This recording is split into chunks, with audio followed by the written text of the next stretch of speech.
Kalau kita ngomongin Mazda, pasti yang keinget adalah mobil Jepang rasa Eropa. Gimana enggak?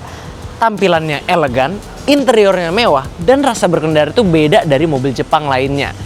Meskipun mobil ini terkenal, tapi entah kenapa pilihan populer masih jatuh pada Honda CR-V. Lantas, apakah Mazda CX-5 GT 2020 ini layak untuk dimiliki 5 tahun setelah peluncurannya? Untuk itu, mari kita bahas. Sebelum kita lanjut review, gue mau ucapin selamat Hari Raya Idul Fitri. Mohon maaf lahir dan batin, karena kita juga udah nggak pakai seragam, karena emang udah waktunya liburan ya teman-teman. Dan buat kalian yang punya sisa THR, jangan buru-buru dihabisin dulu di lebaran nih. Siapa tahu kalian habis pulang kampung masih seduit lebih mau beli Mazda CX-5 ini. Bagian depan dari Mazda CX-5 GT ini masih menggunakan bahasa desain Kodo, Soul of Motion, yang sangat terkenal dan ikonik karena dia nggak banyak lekukan agresif dan bahkan cenderung minimalis, tapi tetap kelihatan karakternya.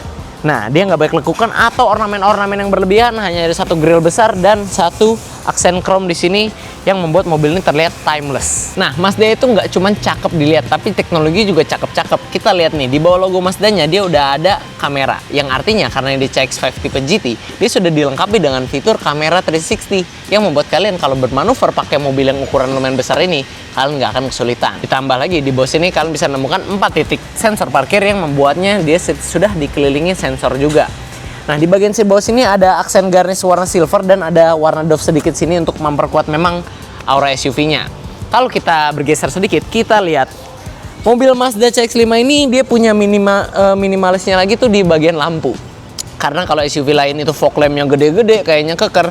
Kalau si Mazda fog lamp-nya cuma sekecil ini. Karena menurut Mazda, headlamp-nya dia sudah sangat lebih dari cukup untuk menerangi perjalanan kamu. Dan dia memang nggak cuman gimmick doang.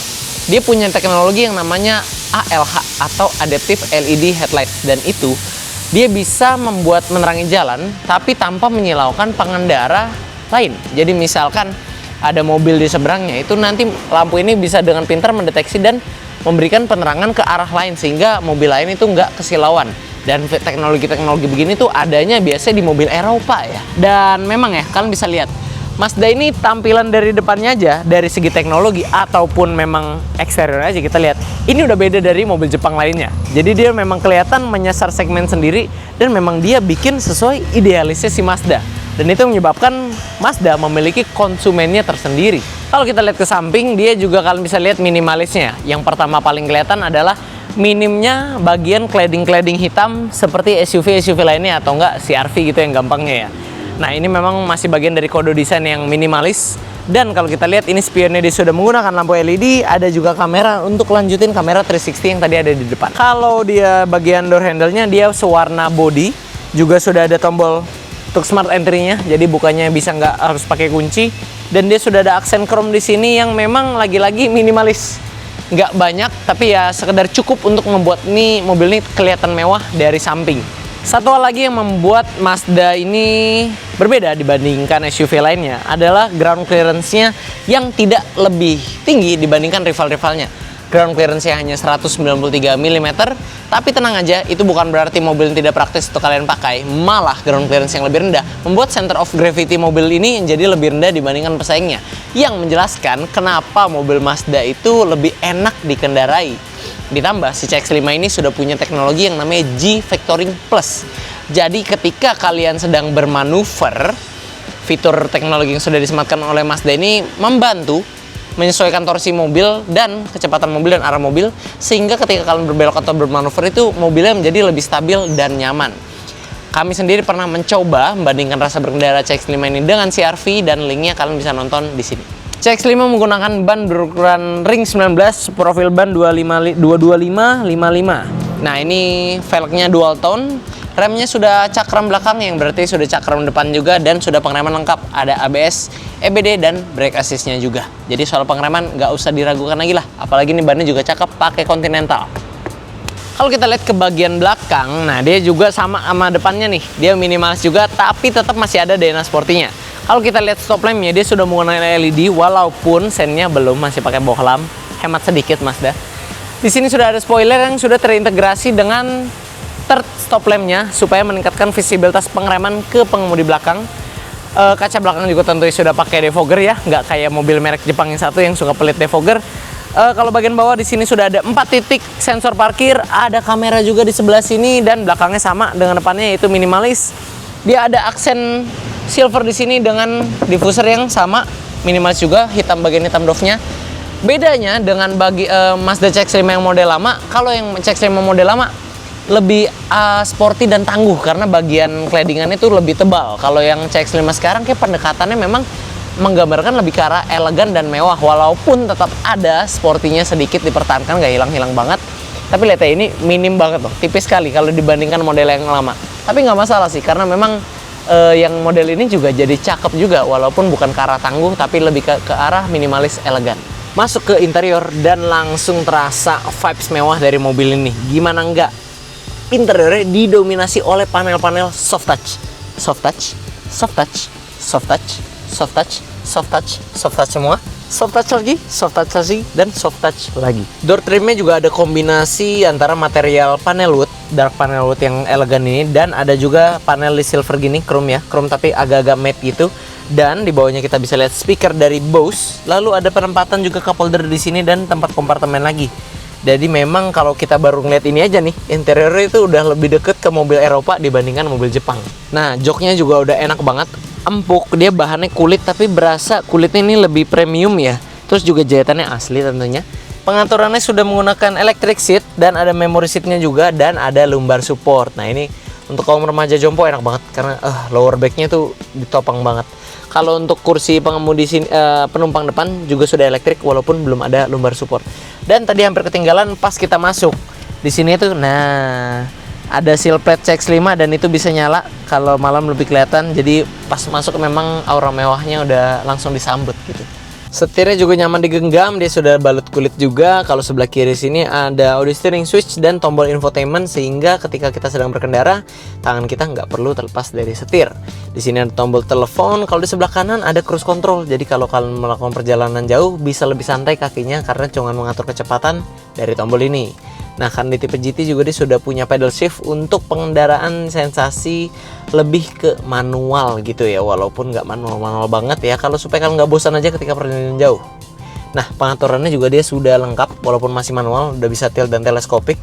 Jadi untuk pengaturannya sangat leluasa lah kalau untuk berbagai postur tubuh. Kalau nyalain mobilnya di sini udah ada start stop engine sebelah kiri. Kalau sebelah kanan sini ada rame juga tombolnya. Salah satunya ada tombol iStop, traction control support, dan ada tombol sensor parkir dan tombol kamera 360 yang bisa kita pencet dan tampilin kamera 360 di layar. Ada juga tombol power back door di sini untuk membuka bagasi secara elektrik tentunya.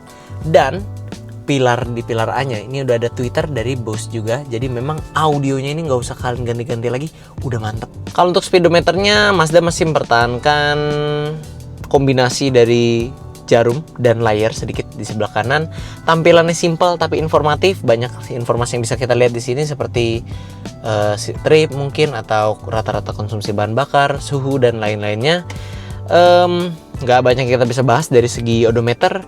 Dan oh ya, tadi hampir ketinggalan kalau CX-5 varian GT ini dilengkapi dengan airbag yang udah cukup banyak ya.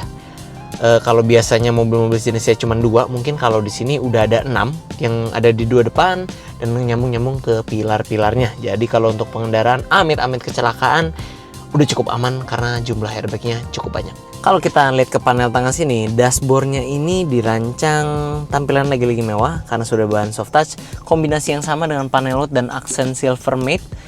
Dilihatnya enak banget, tapi nggak cuman enak dipandang, tapi juga mudah digunakan. Karena tetap simple dan tombol-tombol fisiknya seperti AC dan lain-lain ini mudah diraih untuk pengemudi. Jadi nggak kayak mobil-mobil yang semua layarnya udah layar touchscreen yang nggak nyaman untuk digunakan gitu loh.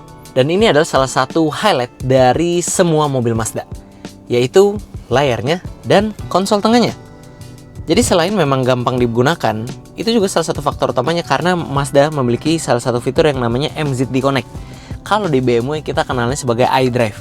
Percayalah, kalau kalian udah kebiasaan pakai mobil yang punya controllernya untuk head unit di sebelah sini, itu mempermudah hidup kalian banget ketika kalian lagi berkendara. Beda dengan mobil-mobil yang belum punya MZD Connect-nya. Walaupun head unit ini bisa layar sentuh, tapi hanya ketika mobil diam. Kalau kalian masukin gigi dan mobil lagi jalan, touchscreen-nya otomatis mati. Jadi lagi-lagi canggih dan safety. Kalau untuk head unit sendiri, ini sudah mendukung Android Auto dan Apple CarPlay di sebelah sini. Jadi walaupun 2020 dia sudah ahead of its time ya, lebih canggih. Di sini ada tempat kompartemen buat naruh HP, ada colokan sebelah sini, ini pengaturan AC, ini untuk indikator-indikator, ini tuas transmisi, ada mode berkendara di sini, dan ini yang tadi MZT Connect dan Electric Parking Brake. Ada 2 buka holder di sini, dan satu sini adalah untuk konsol box tengah yang cukup luas. Ada kompartemen kecil juga di sini untuk mungkin untuk naruh receh. Ada 2 USB charging slot juga dan ada power socket lagi. Kalau kita lihat ke atas ini, dia ada 2 buah lampu. Masih menggunakan bohlam, ada tuh sunroof. Karena mobilnya sudah punya sunroof, tapi kita tutup aja dulu karena langsung panasnya masuk nih, panasnya masuk. Nah, ini untuk tempat taruh kacamata karena biasa ini bapak-bapak yang pakai mobilnya mungkin. Ada sun visor dengan vanity mirror dan ada cermin juga. Tenang aja, buat si ibu juga sudah ada di sebelah sini. Vanity mirror dan untuk kaca buat ngaca makeup. Dan tidak lupa juga, karena ini semuanya sudah premium, tempat bukannya juga sudah soft opening. Lanjut ke baris 2, duduk sini juga masih nyaman karena joknya sudah full kulit dan bahan-bahan juga tidak ada yang disunat. Kalau secara kapasitas sih muat untuk 3 orang karena sudah ada headrestnya juga. Walaupun kalau kalian mau cari nyaman di Mazda ini cuman berdua, karena kalau yang tengah sini ada tunnelnya. Walaupun ini mobil penggerak depan, tapi kayaknya di belahan dunia mana Mazda CX-5 ini hadir dalam penggerak all-wheel drive. Makanya dia punya tunnel yang memakan tempat legroomnya. Kalau kan cuma berdua di sini, kalian bisa buka armrestnya yang bisa fungsi sebagai cup holder dan ada tempat penyimpanan di sini yang secara menunjukkan buat HP. Ada lagi satu tempat menyimpan di sini dengan USB charging slot, jadi bisa buat ngecas gadget kalian. Dan kalau posisi duduk sini cukup nyaman sih ini, apalagi untuk headroomnya juga sudah memadai, walaupun legroomnya memang agak lebih terbatas dibandingkan rivalnya. Walaupun kaki masih bisa masuk ya kolong situ ya. Kalau secara kabin sih baris 2 sini memang yang namanya Mazda belum bisa ngalahin yang namanya Honda. Jadi memang walaupun nyaman, tapi kalau adu lega-legaan dia masih kalah dengan rivalnya. Nah, yang menarik, kursinya si Mazda CX-5 ini bagian baris 2 ini bisa kita lipat untuk memaksimalkan kapasitas bagasi. Daripada kita cuma ngomong, mending kita jelasin. Kalau ini kapasitas bagasi yang udah besar ini sebenarnya kalian masih kurang, kalian bisa lagi tarik tuas di sini. Otomatis dia akan melipat. Masih kurang juga, kalian tarik tuas di sini. Masih kurang juga, kalian tarik lagi di sini. Dan ini akan memberikan kapasitas bagasi yang lebih dari cukup buat kalian yang mau pulang kampung. Tahun depan. Selebihnya nggak ada banyak kita bisa bahas di bagian bagasi sini. Paling cuma ada lampu di sini yang bisa kita nyalakan untuk menerang ketika tempat gelap ya. Kalau ini dibuka, kalian akan melihat ban serep yang dia bukan spare tire sih, tapi dia velg kaleng aja. Tapi memang ukurannya berbeda sih daripada yang dipasang sih. Nah, ini kunci-kunci, ini ada tempat penyimpanan lagi di kanan kiri, dan ada satu lagi power socket di sini. Mungkin buat kalian kalau mau piknik membawa barang-barang elektronik, jadi bisa colok di sebelah situ. Sekarang kita bahas mesinnya. Si Mazda CX-5 ini dibekali mesin favorit Mazda, yaitu 2500 cc Skyactiv G yang menjadi andalan Mazda untuk SUV-nya ini. Mesin ini bisa nyemburin tenaga di angka 190 PS pada putaran 6000 rpm dan torsi maksimal di 251 Nm pada putaran 3250 rpm. Tenaga ini disalurkan ke penggerak roda depan melalui transmisi otomatis 6 percepatan Skyactiv. Mesin buatan Mazda ini spesial dan beda daripada pabrikan Jepang yang lain. Jadi walaupun cc-nya besar, mobilnya bodinya besar dan tidak didukung turbo, karena dia punya kompresi tinggi, kalau nggak salah itu 13:1, dia jadi tetap bisa menyalurkan tenaga yang optimal, tapi nggak bikin konsumsi bahan bakar itu boros. Kami sendiri pernah coba mobil CX-5, tapi memang varian Elite waktu itu nggak ada perbedaan di bagian mesin, dan kami mendapatkan angka 12,5 km per liter untuk penggunaan dalam kota. Tentunya kalau dengan mobil segede-gede dan cc sebesar ini, angka itu irit. Kalau kalian pakai luar kota atau rute tol yang kecepatan tinggi dan konstan, kalian bisa dapat di atas 15 pastinya. Walaupun begitu, kalau kita bandingkan dengan CR-V Turbo, ya mungkin masih lebih irit CR-V Turbo kali ya. Tapi bedanya nggak sebegitu jauh dan nggak sebegitu signifikan daripada mesin Skyactiv buatan Mazda ini. Meskipun mobil ini dirancang tanpa turbo dan mesinnya 2500 NA, tapi bukan berarti dia kalah dengan CR-V Turbo. Karena CR-V Turbo itu dia menggunakan teknologi turbo, jadi masih ada turbo lag atau delay yang dirasa di tarikan bawah. Nah, beda dengan mobil ini yang tidak pakai turbo. Tarikan bawahnya berasa lebih instan dan nggak ada lagnya sama sekali, yang menjadikan mobil ini nggak kalah responsif dan nggak kalah asik untuk dikendarai, karena apalagi mobil Mazda itu memang terkenal fun to drive semua ya. Dengan semua yang ditawarkan, menurut kami Mazda CX-5 ini bisa banget jadi pilihan yang sangat worth it, karena mengingat dulu harga 500 jutaan, sekarang kami jual 300 jutaan. Gila ya inflasi ya. Dulu dapat Mazda sekarang cuma dapat HRV. Nah, dengan harga segini juga kalian mendapatkan mobil yang mampu memberikan value for money yang lebih baik juga, karena kalian mendapatkan mobil yang desainnya elegan, interior mewah, fiturnya banyak, dan mesin yang responsif. Dan juga buat kalian yang cari Mazda, kalian juga akan mendapatkan mobil yang beda dari yang lain gitu loh. Karena kalau yang pilih Mazda itu rata-rata ngejar rasa berkendara yang asik dan build quality yang memang lebih solid. Tapi satu hal yang perlu kalian perhatiin, yang namanya kita udah bahas ini mobil premium banget, perawatannya juga udah masuk segmen ke premium. Kalau kita ngadu biaya perawatan dengan merek lainnya, Mazda itu memang cenderung lebih tinggi. Tapi nggak masalah sebenarnya, karena apa yang kalian bayar, kalian dapatkan. Kalian bayar maintenance cukup mahal, tapi memang sebanding dengan yang kalian dapatkan dari mobil ini. Ingat, selama mobil itu kalian rawat dengan benar, mobil ini juga pasti bakal bisa nemenin kalian dalam waktu yang panjang juga kok. Bisa disimpulkan bahwa Mazda CX-5 ini cocok buat kalian yang cari SUV untuk keluarga dengan value for money yang baik, build quality yang solid, fitur yang lengkap, interior yang mewah, dan rasa berkendara yang asik. Apalagi Mazda membuktikan dengan menyamatkan fitur seperti G-Factoring Control Plus dan Adaptive LED Headlights yang membuat pengalaman berkendara mobil ini beda dibanding mobil lainnya. Mesin 2500 cc Active juga memberikan rasa berkendara yang responsif tapi juga irit. Dan dengan harganya yang sekarang udah dari 300 jutaan, membuat kalian ya cocok untuk cari mobil yang sekelas Eropa tapi tidak perlu merogoh kocek terlalu dalam. Jadi gimana? Menurut kalian apakah mobil ini worth it untuk dimiliki atau enggak? Coba silahkan baku hantam di kolom komentar. Itu dia review singkat tentang Mazda CX-5 GT 2020 dari kami. Kalau kalian masih punya pertanyaan, silahkan terus kolom komentar. Jangan lupa follow sosial media kami lainnya yang ada di sini, dan jangan lupa like, subscribe channel YouTube kami Formula Motor TV. Sampai ketemu di video selanjutnya.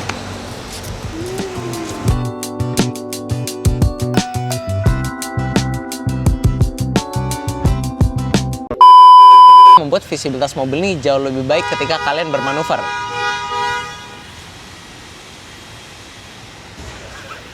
Ini loh Pak, karpetnya loh. Kayak karpetnya aja tuh kayak lebih premium dari merek-merek Jepang lainnya gak sih? Mewahan